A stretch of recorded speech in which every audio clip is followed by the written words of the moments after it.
Hello, this is Duke from Duke It Out, and welcome to another episode of Weekly 5. And if you haven't seen already, I did make a separate video about the whole Vince McMahon investigation and him stepping down as CEO and chairman. I will be digging into that topic a little later in this video, but in full detail, you should watch that video. And along with that, there was plenty of other crazy shit that happened this week, so let's get started. Number 5, Jeff Hardy's arrest. So much happened during the week that this felt like it happened 2 to 3 weeks ago. But sadly, Jeff Hardy was arrested earlier in the week. Not only was he driving with a suspended license, but people had even called about Hardy's car driving dangerously. The dashcam footage was shown of Hardy getting his third DUI in 10 years. The cops even drew out their guns at Jeff when they were arresting him. Jeff has been released on bail and the future court dates are unknown.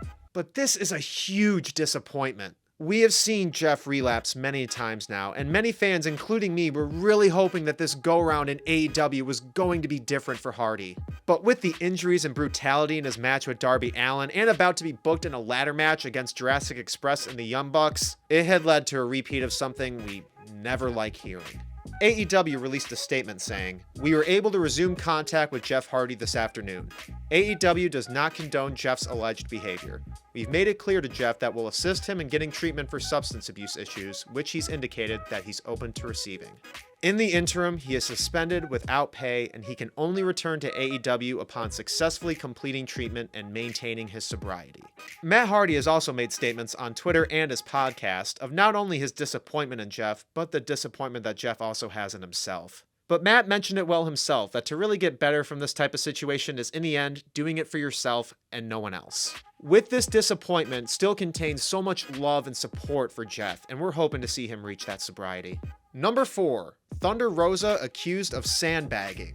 Last week on Dynamite, Thunder Rosa defended her AEW Women's World Championship against Marina Shafir. The match had some clunky moments, which some could have thought been due to Shafir being more of a green performer, but it's been assumed by fans that Rosa could have been sandbagging her, which means that a performer is giving their full weight to a slam or any lifting move, making their opponent look weaker or less superior. Which is one of the most disrespectful things a performer can do in the ring. There hasn't been mentions of it from Rosa or AEW, but there was a tweet from a fan mentioning the sandbagging that was not only liked by Marina Shafir, but also Dr. Britt Baker, DMD, Rosa's best AEW rival. So while there isn't any true confirmations on the situation, it does leave some questions. Number 3, Randy Orton's surgery. I've mentioned a few weeks ago about Randy's injury, but there was no confirmation as to where he was injured. But now it's been reported that Randy Orton is going to need back surgery, which is not only a dangerous operation for anyone, but for a pro wrestler, could be career-ending.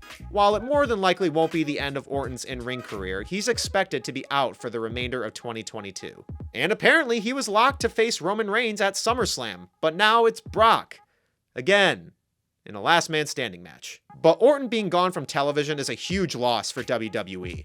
And Riddle even mentioned further of Orton's extended absence on SmackDown, acknowledging he loves and misses him. Aw, bromances. But here's to hoping a successful surgery and speedy recovery for the Viper. Number 2, Sasha Banks reportedly released. One of the most talked about pieces of wrestling news this year was the walkout of Sasha Banks and Naomi. It left the question on the future in the company for both superstars, but at least with Sasha's case, it seems that she might be released from WWE. It's not confirmed by Sasha or WWE, but with the many reports going around, it seems more likely, with even reports of Sasha's lawyers trying to really figure out this release. If this is the case, this is a major loss for WWE's women's division. And Sasha would still have many career opportunities from either the pro wrestling world or the media world, with her already appearing in The Mandalorian. If we get a confirmation of this release, I'll be sure to report on it ASAP. And number 1, Vince not mentioning the investigation. Obviously, just my opinion, but classless bullshit. After the announcement of Vince stepping down as CEO and chairman, it was then posted that Vince will be making an appearance on the opening of SmackDown. No one knew what to expect from this, but we knew it wouldn't more than likely be good.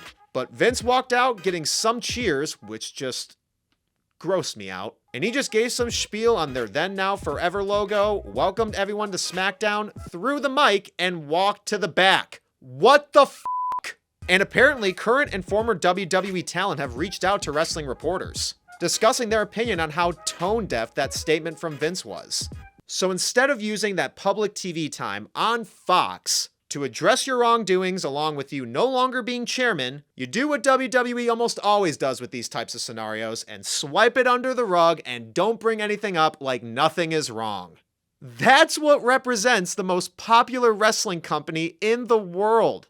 I don't know how else to say it, but WWE is going to be screwed very soon. With this investigation, injured talents, constant firings, and lack of star power to end up repeating the WrestleMania main event at SummerSlam, I'm sorry, Stephanie, that you got all this crap just slapped in front of you. So that was another episode of Weekly 5. Thank you so much for watching this video. Please make sure to like this video, subscribe to the channel, ring the bell for notifications, and duke out your opinions below in the comments. Said, fuck it, I'm a rap before it's all over. Only the beginning of my rise. Yeah. The shadows of anger I will demise.